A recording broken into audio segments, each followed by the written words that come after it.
Welcome back to the Thursday Hot Stove. The Astros installed as the chalk, the favorites to win the AL West, according to BetMGM. You got to lay 150 to win $100 if you like the Stros. Next on the board are the Angels at plus 375, who there are still rumors that the Angels will be adding to the pitching ranks. Maybe another infielder. They did sign Matt Duffy to a one-year deal yesterday. Seattle's been really active. We're going to have Jesse Winker on the program a little bit later on. They're plus 500. Pretty good money. Oakland and Texas.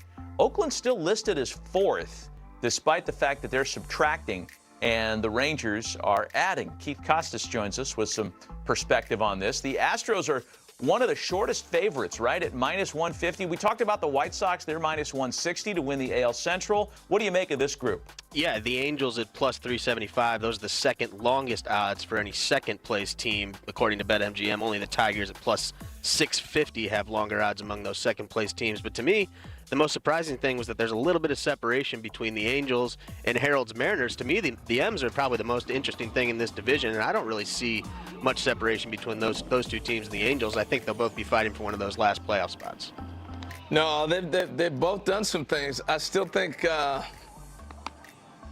Angels will be an interesting club as we get a chance to look at Mr. Kelnick. Well, I mean, I think these numbers might change a little bit. I'm not sure that Seattle has ever done changing their roster under Jerry Dipoto, as we talked about the other day. 165 player trade additions since this show has been on the air for 10 years, and they were added again this year. The additions are significant. When you talk about Suarez and Winker coming over most recently from Cincinnati, they made that splash before the lockout, signing Cy Young Award winner Robbie Ray.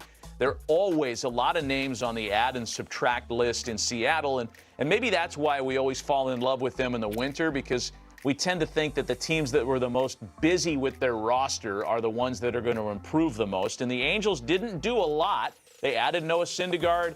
They've made some smaller changes, but everybody's still waiting for that bigger ad in Anaheim. Well, you got an ad in Mike Trout. You know, I mean, you look at it that way. Right. I mean, he missed the whole year. That's not a bad addition to come back this year. Well, and Go ahead, Keith. I'm sorry I cut you off. The hope is that, you know, Rendon is finally able to contribute there because he has not been healthy for 2 straight years.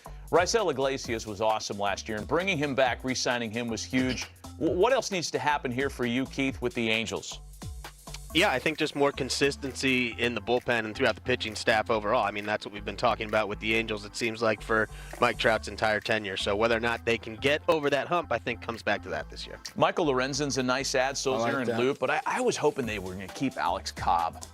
He's good, man, and I think he benefits from being in a 6-man rotation, which the Angels have because of the, you know, Ohtani rules, the Ohtani kind of protocol they have to follow. Yeah. He joins the Giants, and as we kind of forgot about his addition when we talk about the Giants too. But the AL West is interesting, where the Astros are once again favorites. What about in terms of the World Series, where the Astros are the shortest shot among American League teams? And that I find interesting, because I think they've got some competition here with other American League teams, most notably the Blue Jays, who at plus 1,100 is a pretty smart place to park a couple of bucks.